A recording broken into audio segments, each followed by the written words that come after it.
இது எல்லாமே ஒரு 12 நாள் குட்டி தான். அதுக்கு எதுக்குமே குடிக்க தெரியல கப்பில் வச்சா. அவங்க அம்மா நான் இல்லை, அம்மா இறந்து போயிடுச்சு. பசியில் கத்திட்டு இருந்தது. சரி நான் அதை எடுத்துகிட்டு வந்து அதுக்கு இப்போது ஃபீடிங் பாட்டில் நிப்பிள் வாங்கிட்டு வந்து அதில் ஊற்றி கொடுக்குறோம். கொஞ்சம் கொஞ்சமாக குடிக்க ட்ரை பண்ணது. இப்போ எல்லாம் ஒவ்வொன்றா தான் கொடுத்துட்ருக்கோம். அது பாருங்கள் என்ன அழகாக குடிக்குதுன்னு. மனிதர்களாக இருந்தாலும் சரி, மிருகங்களாக இருந்தாலும் சரிங்க, தாய்க்கு நிகர் தாய் தாங்க. அரவணைச்சு பாதுகாத்து பசிக்கு பால் கொடுத்து அந்த தாய் இல்லைன்னா இந்த கதி, இந்த குழந்தைகளோட கதியை பாருங்கள். ஆமாங்க, தாய்க்கு நிகர் தாய் தாங்க. அம்மா என்பது தமிழ் வார்த்தை, அதுதான் குழந்தையின் முதல் வார்த்தை. அம்மா என்பது தமிழ் வார்த்தை, அதுதான் குழந்தையின் முதல் வார்த்தை. அம்மா இல்லாத குழந்தைகட்கும் ஆண்டவன் வழங்கும் அருள் வார்த்தை. அம்மா இல்லாத குழந்தைகட்கும் ஆண்டவன் வழங்கும் அருள் வார்த்தை.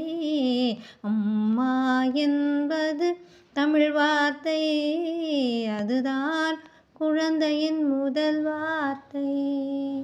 கவலையில் வருவதும் அம்மா அம்மா, கருணையில் வருவது அம்மா அம்மா. தவறு செய்தாலும் மன்னிப்புக்காக தருமத்தை அழைப்பதும் அம்மா அம்மா.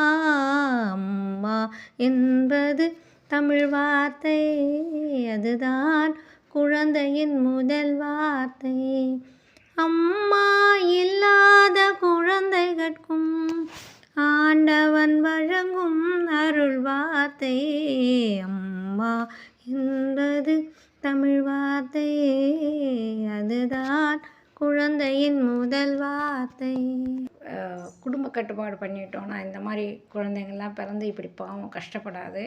ஏன்னா நாளைக்கு இவங்களும் வளர்ந்து சாப்பாட்டுக்காகவும் தங்கிறதுக்கு இடம் இல்லாமல் நிச்சயமாக மழையில் வெயில் எங்கேயாவது தான் அலைஞ்சிட்ருப்பாங்க. இதை எப்படி இது பண்ணுறது? ஏன்னா அரசாங்கத்திலேருந்து செய்கிறாங்கன்னு சொல்கிறாங்க. ஆனால் இது வரைக்கும் எங்கள் ஏரியாலலாம் வந்ததாக தெரியல. இந்த மாதிரி நாய்களெல்லாம் நிறைய பாவமாக இருக்குது. எடுத்து எங்களால் முடிஞ்சதை நான் எங்கள் தெருவில் இருக்கிறத பார்க்குறேன். ஆனால் இதெல்லாம் பார்க்க ரொம்ப கொடுமையாக இருக்குது. இந்த ஸ்ட்ரீட்